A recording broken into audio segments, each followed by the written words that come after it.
All right, strap in everybody because today we're going deep on angels. Ooh, angels. You guys sent in some really cool stuff for this one.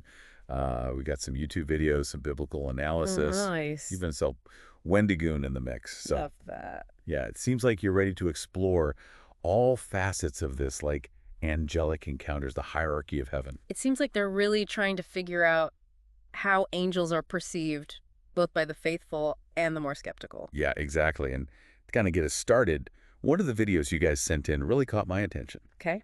It was called 7 Signs Angels Have Been Visiting You, from the channel Daily Manifesting Miracles. Okay.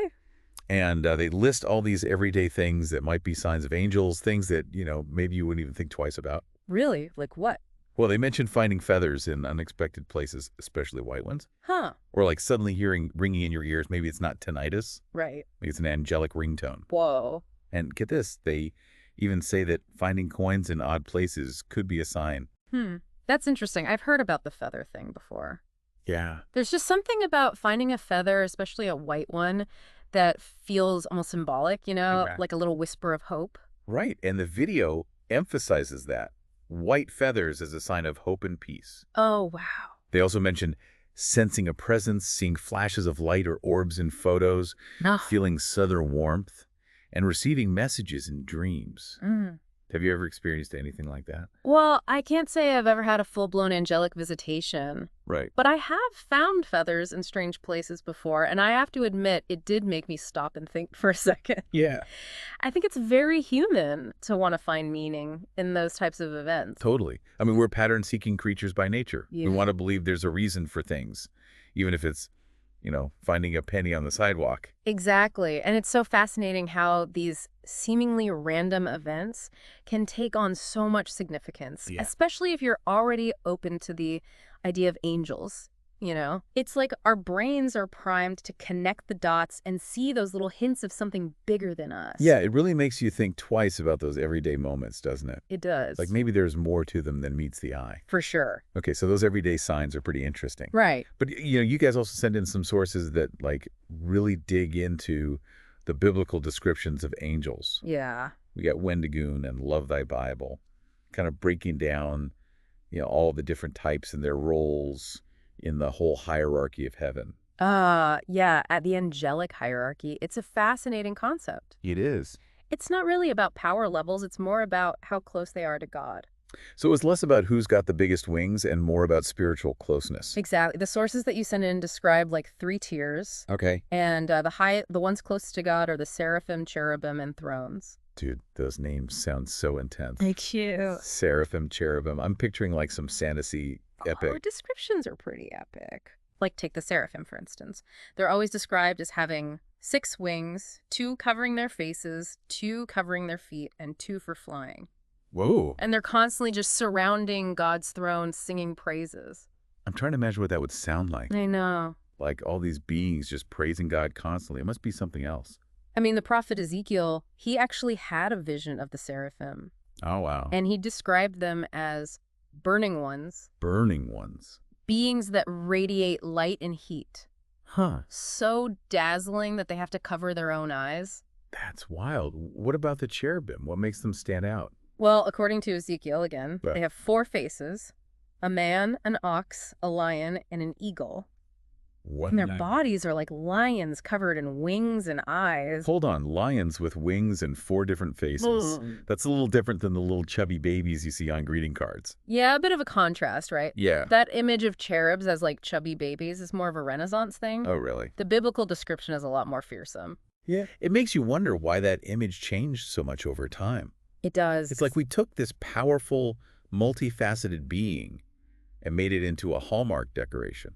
Maybe it's a way to make something that's vast and that we can't really comprehend Right. a little more approachable. I guess that makes sense. And Wendigo even suggests that Satan himself was originally a cherubim, Really? which, kind of adds a whole other layer to things. It does. It would explain how he was so close to God before, the whole falling from grace thing. Right, right. It really makes you think about the nature of good and evil. Yeah, And how even heavenly beings can be tempted. for sure.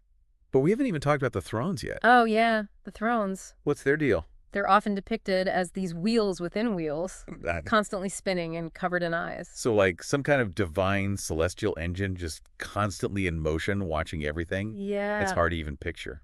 The imagery is definitely meant to convey something way beyond our human comprehension. Right. Like these beings exist on a plane that we can only kind of glimpse through these really symbolic descriptions. It's amazing how these ancient descriptions have just become a part of our culture, you know? Yeah.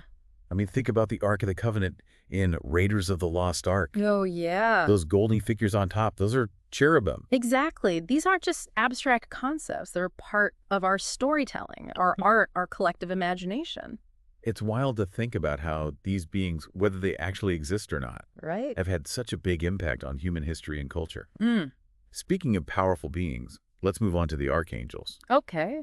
The ones who always seem to be front and center in stories about angels. You know, the big names like Michael and Gabriel. Yeah, the celestial A-listers. Exactly. LoveThyBible has entire videos dedicated to these guys, Right. outlining their roles and appearances throughout the Bible. Yeah, it seems like everyone's heard of Michael, the warrior angel. Mm-hmm. He's always shown with a sword, like ready to fight for good against evil. Exactly. In the book of Revelation, Michael leads the forces of heaven against Satan in the last big battle. And going back to Wendigoon's theory about Satan being a cherubim originally, Right. that makes that whole Michael versus Satan thing even more crazy. It really does. It adds a whole other level of complexity to their relationship. Yeah. They were once on the same side, maybe even close. Right. And now they're in this cosmic struggle. It's wild. It makes you think about betrayal and the choices we make. For sure. Then there's Gabriel, usually depicted as a messenger. Mm-hmm. He's the one who came to Mary to tell her about Jesus. Yeah, Gabriel's really interesting because he acts as this bridge between the divine and the human. Right. Delivering these important messages, helping guide humanity's spiritual journey. So we got Michael the warrior, Gabriel the messenger. Are there other archangels we should know about? Well, that's where things get a little tricky. Okay. Some traditions only recognize Michael as the archangel, Okay. but others believe there's a whole group of 7, like a celestial dream team. 7 archangels. That's a squad. It is. Who are the other members? Yeah. Who else is on it Well, too? going beyond the Bible sources like the Book of Enoch, Okay. introduce names like Raphael, Uriel, Raguel, Ariel, and Shamuel. Whoa. Each one is associated with different aspects of creation and human experience.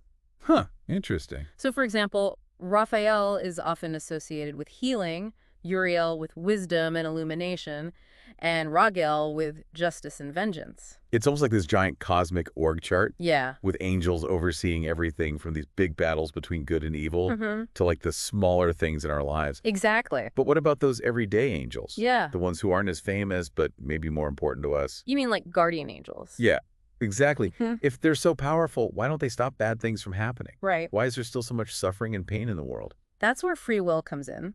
Okay. Even the most powerful angels can't just ignore our choices. They can guide us, protect us, inspire us, but ultimately the decisions we make shape our own destinies. It's like those times when you feel a sense of peace in the middle of chaos, Yeah. or like a sudden urge to do something different. Could those be our guardian angels kind of nudging us in the right direction? It's possible some sources even say that angels walk among us disguised as humans. Oh, wow. We might see them every day and not even know it. That's crazy. It makes you think about all the people you've met.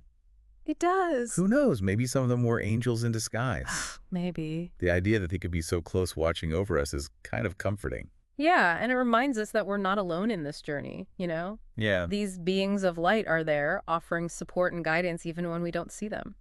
This whole deep dive has been amazing. It has. I went from thinking about angels as these distant figures in Bible stories Right. to realizing they could be much closer than we think. It's been a pleasure diving into these sources with you. Likewise, but before we wrap up, there's one more thing I'm wondering about. Okay. If angels are made in God's image, and humans are also made in God's image, what does that say about us? That's a big question. It is. It suggests that we have a little bit of the divine inside us, Right. that we're capable of incredible love and compassion, and maybe even angelic acts ourselves. So maybe we all have the potential to be a little angelic. Maybe. Even without the wings, perhaps those everyday acts of kindness and, putting others before ourselves are what really make a difference. Maybe that's the message, that the divine isn't somewhere far off. Right. but it's all around us in our lives waiting to be discovered. It seems like we've only just begun to explore this topic. We have. A huge thanks to everyone who sent in their sources, Yeah, thank you. and to all of you for joining us on this deep